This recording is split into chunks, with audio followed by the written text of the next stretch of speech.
Salut à vous et bienvenue dans cette vidéo. Comme d'habitude, je dois faire un projet Quest, donc je dois tout réinstaller et j'ai enregistré chacune des étapes pour en faire une tout petit cours de 3 minutes 30.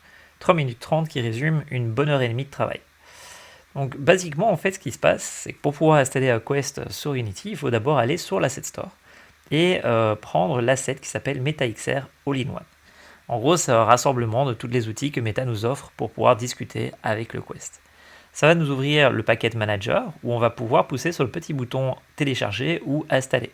Normalement, vous devez télécharger puis installer. Ici, vu que je l'ai déjà, il me propose que d'installer. On attend. Il va installer les choses et il va vous demander de redémarrer Unity. Donc ici, il vient de me demander de redémarrer Unity. Donc on va redémarrer Unity. On attend qu'Unity se relance. Maintenant qu'Unity s'est relancé, un dernier chargement qui a lieu. On attend un petit peu.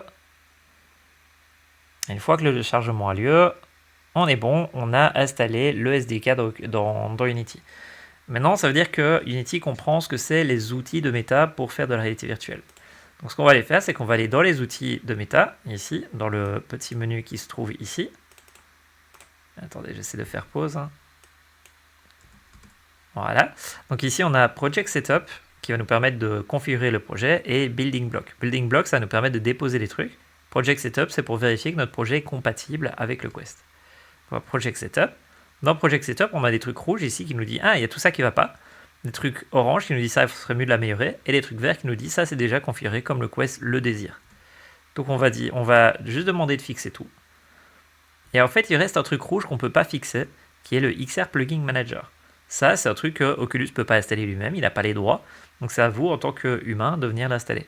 Donc vous allez pousser sur le petit bouton Installer XR ici. Ce qui va en fait télécharger le package, la boîte à outils dans Unity. Ça va ajouter du contenu à votre projet pour pouvoir comprendre ce que c'est la XR. Ici, vous dit, ok, bah du coup, c'est de la XR Oculus, de la XR standardisée, ou est-ce que c'est un faux casque de réalité virtuelle? Et vous pouvez rajouter aussi d'autres parties ici. Donc ici, c'est le provider, c'est celui qui va vous fournir les données pour faire de la VR. Nous, on dit qu'on va faire de l'OpenXR, parce que selon l'année dans laquelle vous vous situez, soit on sera sur du code plus natif Oculus, soit on sera plus sur du natif standardisé OpenXR. Ça se trouve, l'année prochaine, ce sera de l'Oculus, cette année, c'est de l'OpenXR. Donc ici, on le laisse installer OpenXR. Il nous demande, est-ce que vous êtes d'accord? On dit oui, de vendre vos données, de faire de la télémétrie, à vous de voir ce qu'il vous demande, mais effectivement, vous faites oui. Ici, du coup, pareil, Project Validation, c'est un truc qui nous dit, pour faire fonctionner OpenXR, j'ai besoin que tu configures tout ça dans le projet. Est-ce que tu peux les fixer? Donc vous faites Fix All. Et il va essayer de fixer ce qu'il peut. Voilà, magnifique. Et donc voilà, on a installé OpenXR pour que votre Unity comprenne ce que c'est de la réalité virtuelle. Maintenant, ce qui se passe, c'est qu'on peut voir que mon projet il est en Windows. Moi, ce que je veux, c'est Android. On va faire Switch Platform pour passer en version Android. Encore une fois, on attend qu'il ait fini tout ça. Magnifique. Donc maintenant, votre projet, il est buildé pour faire du Java et du C++ vers les téléphones Android. Et il faut se rappeler que le casque de réalité virtuelle, c'est un téléphone Android. On change le nom de l'entreprise, le nom du projet, ce qui sera affiché à l'écran. Ici, on demande d'avoir un Windows 8, juste parce que moi j'aime bien avoir, quand je build, j'aime bien avoir une petite fenêtre plutôt qu'un grand écran qui me prend tout. Je change un peu la résolution pour que ce soit une toute petite résolution. Voilà. Ici, on va changer un paramètre ou l'autre, vous allez voir, pas tout de suite, mais juste après. On attend. Voilà. Alors ici, en gros, Oculus le fait déjà pour vous. Mais c'est juste que dans le temps, je devais le faire moi-même. N'oubliez pas de mettre landscape parce que vous faites de la réalité virtuelle, ce qui veut dire que votre téléphone il est mis horizontalement et pas verticalement. Bon, Oculus vous le change tout seul, mais c'est important de le savoir si vous faites projet VR sans le Quest. Ici, ce qui se passe, c'est qu'en tant que projet, vous devez changer le package name, qui est ce qui identifie votre application par rapport aux autres. La convention veut qu'on mette le pays, le nom de l'entreprise, suivi du projet que vous faites. Ici, en l'occurrence, BE Eloi Lab, et le nom, c'est QLab Laboratory pour moi. Ici, il va nous demander de mettre la version. Donc, normalement, on est censé mettre 0.0.1 ou 1.0.0. Moi, c'est juste que, étant donné que je fais du prototypage, je dois souvent le changer et j'ai pas la discipline qu'il faut. Donc, j'ai tendance à mettre la date comme numéro de version, sans 0, parce que sinon, ça fait tout péter. Et ici, le minimum API, c'est normalement Oculus qui le change pour vous, mais si jamais, n'hésitez pas à le monter un petit peu pour niveau du minimum API. Là, il faut que vous vérifiez bien que vous soyez en IL2CPP, qui est le nouveau format de Unity pour pouvoir faire de la programmation. C'est plus du mono behavior, mais du mono, je sais plus comment il s'appelle, mono quelque chose. Non, c'est du IL2CPP. Et nous, ce qu'on veut, c'est du Network Framework pour avoir un peu plus de fonctionnalités disponibles dans votre programme C#. Voilà. Alors ici, ce qui se passe, c'est que moi, dans tous mes projets, j'ai tendance à faire des appels non sécurisés à des pages web. Des petits Raspberry Pi que je fais, des petits appareils. Donc dans mon projet, je dois autoriser ça. C'est ça que je fais, je mets toujours autoriser les services qui ne sont pas sécurisés, qui sont en HTTP. Voilà. Ici, vous avez le choix entre l'ancien et le nouveau format d'input. Normalement, l'ancien va être retiré, et dans le Quest, vous devez utiliser que le nouveau. Donc ici, je dis que je veux utiliser que le nouveau. Sauf que quand on le fait, il redémarre Unity. Donc on attend. C'est parti. On attend qu'il redémarre notre Unity. Maintenant qu'il a redémarré Unity, c'est magnifique. On a paramétré les paramètres d'avant. On a mis quand on était dans le nouveau format d'entrée ici. Et ici, ce que je viens de changer, c'est le write permission. En fait, ce qui se passe, c'est que si votre but, c'est de faire une application qui ne doit pas écrire des fichiers dans votre téléphone ou accéder à des images, ne changez pas ça. Vous avez votre dossier que pour votre application dans lequel vous pouvez tout faire ce que vous voulez. Maintenant, si vous voulez installer, sauvegarder une image dans Télécharger ou dans Images ou dans Vidéo, ou si vous voulez vous créer un petit dossier sur le téléphone de l'utilisateur, il faut lui demander le droit d'accès. Et en fait, le droit d'accès à l'écriture et de lecture est la même. Donc ici, en gros, il y aura un petit message qui va dire « Est-ce que vous autorisez telle personne à lire vos fichiers ?» Et si le gars dit non, l'application ne vous laissera pas aller plus loin. Ou redemandera la permission derrière, ça va dépendre du téléphone. Donc ici, on vient de dire « J'ai besoin d'accéder au dossier » parce que dans mes applications, j'ai souvent besoin de sauvegarder un fichier ou l'autre. Pour autre part que dans mon dossier spécialisé. Donc voilà, on a configuré notre Quest. Maintenant, ce qu'on va faire, c'est qu'on va aller déposer dans une scène vide les building blocks. Donc le MetaQuest, en fait, a préparé des petits blocs comme ça. Vous les déposez, ça installe tout pour vous. Il y a quand même des qui sont plus compliqués que d'autres où il faut configurer, mais les principaux, c'est vous voulez une caméra, c'est ce qu'on vient de mettre dedans. Vous voulez pouvoir avoir vos mains, donc on vient de déposer les mains. Attendez, je vais ralentir parce qu'ici, il a l'air d'être un peu rapide. Donc on veut ici les caméras, le pass-through et les contrôleurs. Donc on dépose. Hop, voilà, on vient de mettre les trois ici. Maintenant, ce qu'on veut faire, c'est rajouter vos mains pour qu'on voit les mains. Ce qu'on vient de faire ici, on regarde un peu s'il y a d'autres trucs qu'on a envie de mettre dedans. Et alors, normalement, il y en a un autre que je rajoute, qui est la scène mesh, qui va vous permettre de voir l'objet 3D dans le Quest, c'est-à-dire le mesh que la personne a scanné de la pièce. Il y en a d'autres qui sont intéressants, tels que le Guardian ou le scan des armoires et des fenêtres et des trucs comme ça. Il y en a plein d'autres qui sont intéressants, mais ceux-là, c'est ceux que j'ai l'habitude d'utiliser dans les démos de base. Ici, je crée juste un petit sol, un petit cube, pour qu'on puisse voir à quoi ça ressemble dans le casque et vérifier que tout va bien fonctionner. Voilà. On sauvegarde, on veut sauvegarder notre scène, hein. Mais avant de sauvegarder notre scène, on refait un petit tour ici dans le Project Validation pour voir s'il n'y a rien qui s'est mal déconfiguré. Et vous voyez qu'il y en a deux, donc je vais juste faire Apply pour les sauvegarder, les réparer. Donc là, on a un projet Android qui est prêt, qui est configuré pour le Quest. On a une petite scène qu'on a peut-être ajoutée dedans, je ne me souviens plus. Alors, je n'ai pas encore sauvegardé la scène, donc il faut la sauvegarder. Donc, je fais un petit dossier projet dans lequel je vais séparer mes assets de ceux qu'on va apporter de l'asset store. Un petit scène, un petit démo. Je sauvegarde ma scène. Magnifique. Vous voyez ici, j'ai ma scène. Et on est à l'extérieur des packages qui sont déposés par l'asset store. On a notre dossier à nous. Le underscore, c'est pour le faire remonter tout au-dessus. Ici, maintenant, on va devoir rajouter ma scène et retirer la sample. Donc, je rajoute ma scène ici et je vérifie bien qu'elle est dedans. En tout cas, qu'on a une scène à nous. On vérifie bien qu'on est en Android. On vérifie bien qu'il n'y a pas un paramètre ou l'autre qu'on voudrait changer. Et là, on va faire build and run. Sauf que moi, mon appareil, il n'est pas branché parce que je suis sur un ordinateur simulé. Donc, du coup, je vais devoir le build et créer ce qu'on appelle une APK, reprendre l'APK et la mettre sur un autre PC. Donc, ici, je fais build. Je crée un petit dossier. Alors, attention, ça allait vite, mais je crée un dossier. Donc la convention Unity, il n'y a pas de dossier build qui est créé par Unity, mais la convention de développeur veut qu'on écrive build avec un B majuscule pour dire c'est là que je vais stocker mes builds. Après, il n'y a pas de convention derrière, mais moi ce que je fais quand je fais beaucoup de prototypage dans un projet, c'est que je fais un dossier avec la date de la fois où j'ai fait mon build. Pareil pour l'APK, je remets la date pour que si jamais je regarde sur mes disques durs dans mes archives, c'est facile de retrouver ce genre de fichier. Alors là, ce qui se passe, c'est qu'il m'a dit, alors c'est bien beau de vouloir faire un truc Android, mais il m'a dit, il te manque une API. On va essayer de le retrouver. J'essaie de voir si je vois le menu. Ah, ça va trop vite. Désolé, j'ai fait un accéléré pour gagner du temps, mais apparemment, ça a été trop vite. Yep. Ah, il y a un menu qui est apparu qui demande, est-ce que vous voulez installer la dernière version d'Android? En fait, oui, c'est bon, installe-le sur le PC. la version qu'on veut installer sur le Quest. Il y a 2-3 erreurs, c'est pas grave, c'est Unity. On clear, on réessaye. Alors s'il y a encore des erreurs, là il faut essayer de les corriger. Généralement c'est que vous avez mis un script d'éditeur ou un truc comme ça qui traîne, ou que l'IA vous rajoute un script d'éditeur. Donc regardez un peu s'il y a un truc à retirer ou l'autre, mais normalement ça devrait builder.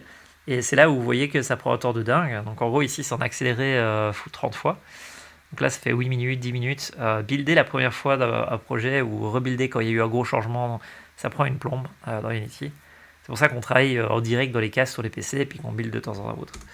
Voilà, j'ai mon APK. Maintenant, mon APK, c'est ce qui va permettre d'installer sur un téléphone ou sur mon appareil, sur Android en général. Nous, ici, c'est sur le Quest. On veut le mettre sur le Quest. Donc, en gros, je vais le prendre et je vais le copier. Sauf que si mon Quest il est branché, je peux directement le copier dessus. Pour le copier dessus, il faut que vous sachiez faire ce qu'on appelle du Android SDK, pas du installer avec ADB, pardon.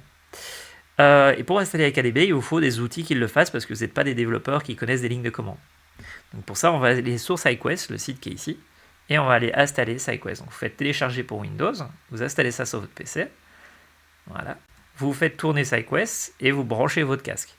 La première fois que vous le lancez, il va bugger, c'est pas grave, vous fermez SideQuest, vous le relancez. Ici, il est mis no connecté parce que j'ai pas mon casque, mais vous, il devrait y avoir une gommette orange. Si elle est orange, c'est qu'il faut que vous autorisiez le casque, que vous ayez dans le casque et vous autorisiez le casque d'être vu. S'il est vert, c'est que vous avez votre casque et que vous allez pouvoir installer. Et pour installer, vous drag and droppez l'APK ici. Le truc, c'est que moi, évidemment, mon casque il n'est pas branché en. Mon casque il n'est pas branché sur le PC distant. Donc il va falloir que je fasse ça, mais de mon côté de mon PC. Donc je l'ai mis dans un dossier qui se trouve ici. Voilà. Vous voyez, j'ai mon. Non, ça c'est la vidéo. Ça c'est le test APK. C'est pas celui-là. Est-ce que je l'ai déposé ? Je crois que je l'ai déposé ici. Voilà. En build. Voilà, on a mon APK qui est ici. Donc je vais brancher mon casque. Je vais le mettre sur ma tête. Attendez 2 secondes. Voilà, je vérifie qu'il est allumé. Ok, il est allumé. Donc on va aller sur SideQuest. Tant qu'à faire. Voilà. Mon Quest il est branché et il est déjà autorisé parce que j'ai dit toujours autoriser ce PC, sinon j'aurais eu un orange. Je prends mon APK et je le dépose ici. Il installe l'APK. Voilà, donc maintenant mon APK est en train de s'installer, on peut le voir dans les menus là-bas, on attend de voir que ce soit installé. Une fois que ce sera installé, ça deviendra vert. Une fois que c'est installé, on va pouvoir essayer d'aller voir ce que ça donne. Alors en attendant qu'il installe, je vais demander de voir l'écran de mon casque. Ici, on va voir s'il veut bien fonctionner.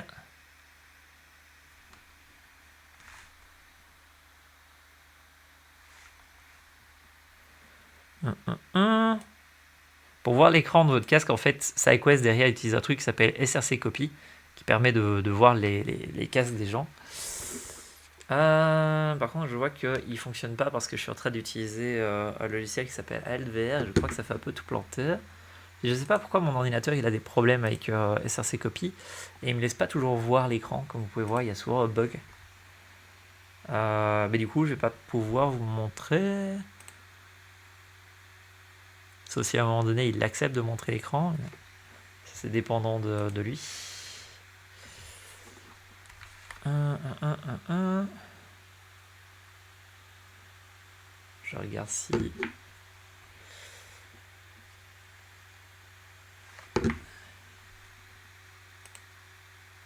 Bon, vous, normalement, vous devriez avoir l'écran de vos casques ici et vous devriez être en capacité de voir ce qui se passe. Moi, je ne suis pas dans cette capacité-là parce que j'ai installé un truc qui n'arrête pas de se lancer et puis SRC Copy qui ne fonctionne pas, c'est pas grave.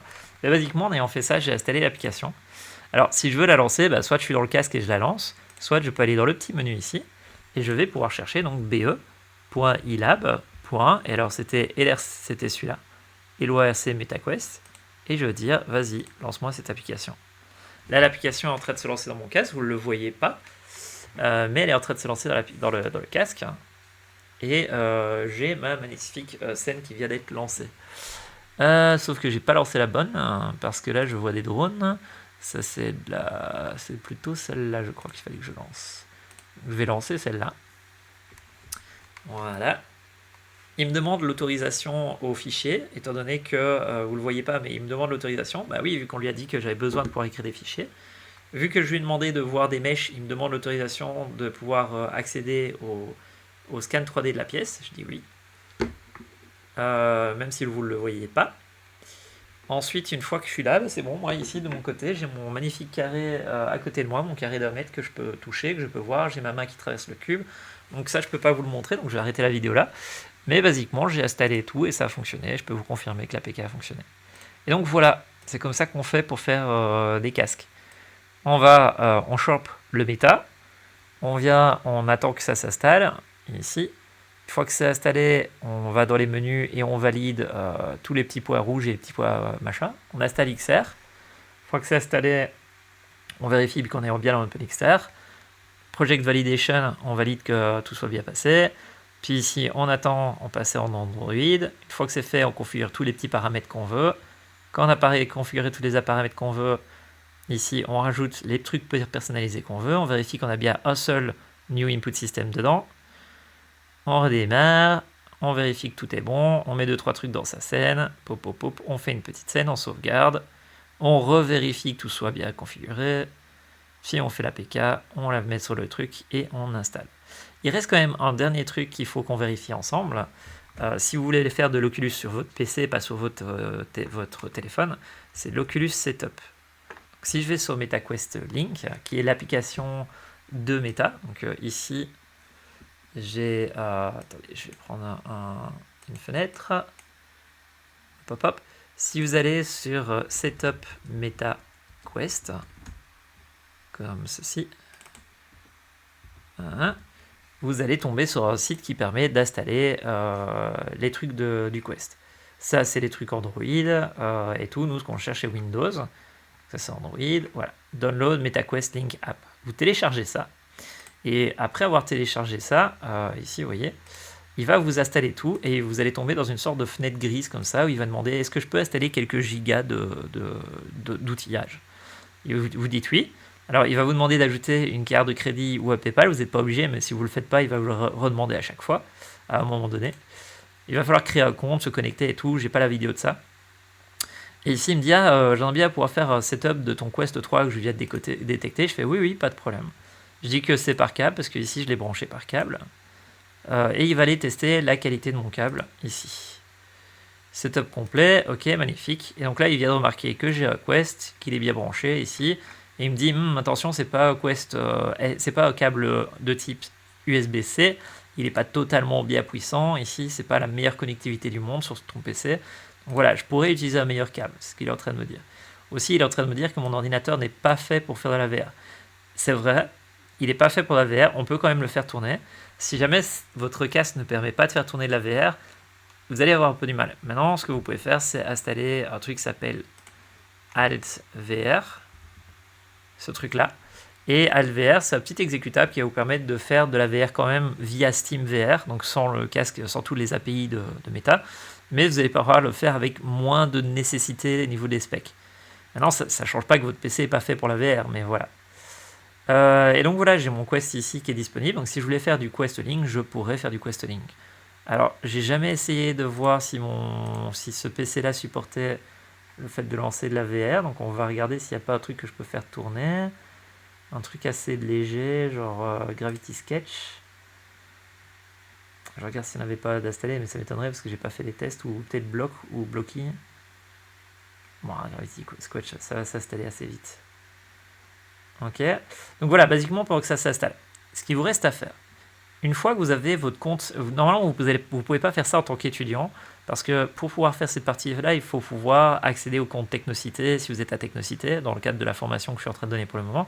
Et ce que je veux dire, c'est que si vous avez le cas d'une formation, normalement ils ne vous ont pas connecté là-dessus, sinon vous avez accès à tous ces détails que vous ne devriez pas pouvoir avoir accès. Mais basiquement, nous, ce qui nous intéresse, c'est général. Ici, genre général, en fait, ce qu'il faut que vous fassiez, c'est que vous disiez que le développement, ici, on veut de l'OpenXR. Vous cochez la petite case là-bas. S'il n'y a pas ça, il y a une case débloquer les trucs de développeur. Une fois que vous avez débloqué les trucs de développeur et que vous avez débloqué ici la petite case là-bas, normalement, il y a aussi, du coup, d'autres cases qui vont se débloquer, telles que Pass-Through, qui veut dire je veux voir à travers les caméras quand je suis sur mon ordinateur. Eye Tracking, si vous faites des trucs avec des light tracking, si vous avez un casque qui le permet. Spatial Data, c'est pour avoir le mesh 3D de votre pièce à travers MetaQuest Link, Donc vous scannez la pièce avec votre casque et pourtant vous avez quand même les données qui arrivent dans Unity. Donc vous devez cocher tous ces trucs là si vous voulez pouvoir voir à travers et voir le mesh 3D sur votre ordinateur. Alors, je pense pas qu'il va me laisser faire de la VR sur ce PC-ci avec les trucs que j'ai, mais on va quand même essayer pour voir. Donc librairie, Gravity Sketch, play. Please check that your quest is link. Donc je vais aller dans mon casque. Vous ne voyez pas là-bas, mais je vais aller dans les menus pour lancer ce qu'on appelle le Oculus Quest Link. Cast en version... Non, c'est pas mobile, c'est Quest Link. PC, oui. Alors là, il est en train de me lancer AltVR plutôt que... Je crois que le fait que j'ai installé AltVR, il est vraiment en mode A, mais je te vois. Je vais fermer le serveur AltVR si je le vois. SteamVR, je te ferme. Voilà. Ensuite, est-ce que je vois AltVR quelque part? Ça n'a pas l'air. Pourtant, hein. Peut-être parce que SteamVR était activé qu'il faisait ça. Ok, donc lancer Gravity Sketch. Voilà. Quitter. Voilà, connecter. Donc là, il est en train de lancer le Quest Link. On attend, on attend. Pour l'instant, sur mon écran, je vois juste Meta qui charge. J'essaie de lancer ce jeu-là. Hein. Mais pour ça, il faut d'abord que j'attende que le Quest Link soit établi. Voilà, c'est en train de se lancer. Alors, ça tourne, mais très difficilement. Mon PC est vraiment pas fait pour la VR. Ici, si je lance ce jeu-là, il est en train de me le lancer ici dans le casque.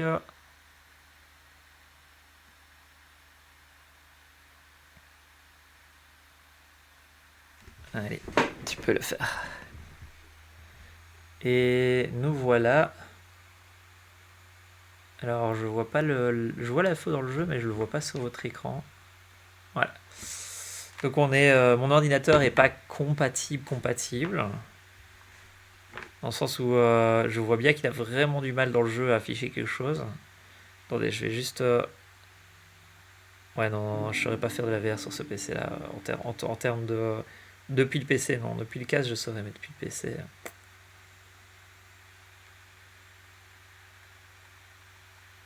Hop, nouveau sketch.